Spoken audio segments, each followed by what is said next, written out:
কৈলাসহরের ঊনকোটি কলা কেন্দ্র সাংস্কৃতিক হলের উদ্বোধনকে সামনে রেখে বৃহস্পতিবার কৈলাসহরের স্থানীয় আরকেআই মাঠে এক নাগরিক সভা অনুষ্ঠিত হয়।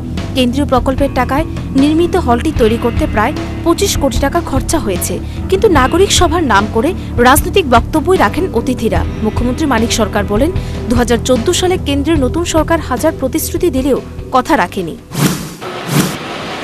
২০১৪ সালের লোকসভা নির্বাচন, আজকে যারা শাসক তাদের কি প্রতিশ্রুতি ছিল? আচ্ছা দিন আনবেন।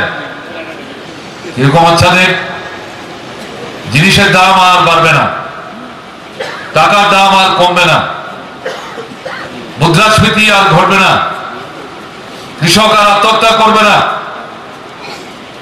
ঘরে ঘরে চাকরি পৌঁছবে। ৩ বছর তো হয়ে গেল, গত 26শে মে। এখন শুনছি ঘন ঘটা করে ৩ বছর পূর্তির উৎসব হচ্ছে।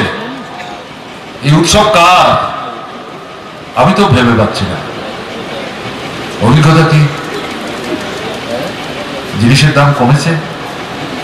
আপনারা যারা ঝড় উপেক্ষা করে এসছেন,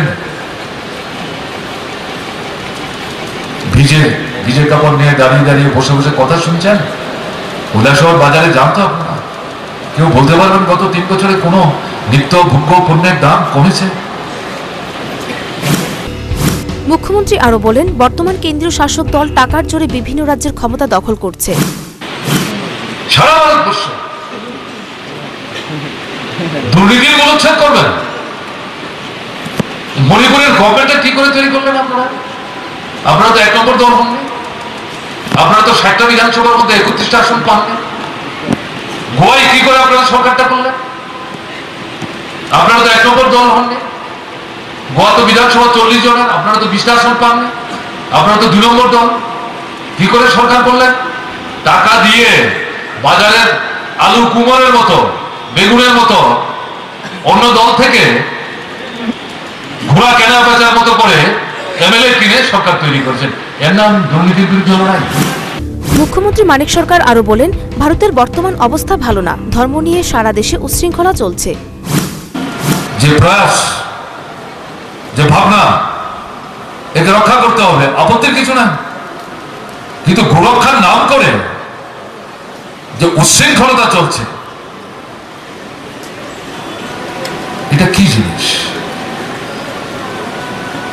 আমরা কি দেখছি ভারতবর্ষে? জোর করে ধর্মান্তরিত করা হচ্ছে, প্রলুব্ধ করে ধর্মান্তরিত করা হচ্ছে। যারা সাড়া দিচ্ছেন না তারা ব্যক্তিগতভাবে আক্রান্ত হচ্ছেন, তাদের উপাসনার গৃহ আক্রান্ত হচ্ছে। একটি সরকারি অনুষ্ঠানে এভাবেই রাজনৈতিক বক্তব্য প্রদান করে গেলেন রাজ্যের মুখ্যমন্ত্রী মানিক সরকার। জনমনে প্রশ্ন উঠেছে, যদি রাজনৈতিক বক্তৃতায় দিতে হতো তাহলে দলীয় সভাই করতে পারতেন, সরকারি অনুষ্ঠান কেন? এ নিয়ে এলাকায় ক্ষোভের সৃষ্টি হয়। বিধানসভা নির্বাচনের আগে সরকারি অনুষ্ঠানগুলিতেও রাজনৈতিক প্রচার চালাচ্ছে শাসক দল। তাহলে কি বিধানসভা নির্বাচনের আগেই ভয়গ্রস্ত রাজ্য বামফ্রন্ট? জনমনে কিন্তু এই ধরনের প্রশ্নই উঠে আসছে বারবার। এই প্রশ্নগুলির উত্তর পাওয়া যাবে নির্বাচনের ফলের পর। ততদিন পর্যন্ত উপায় অপেক্ষা। Bureau report, news vanguard.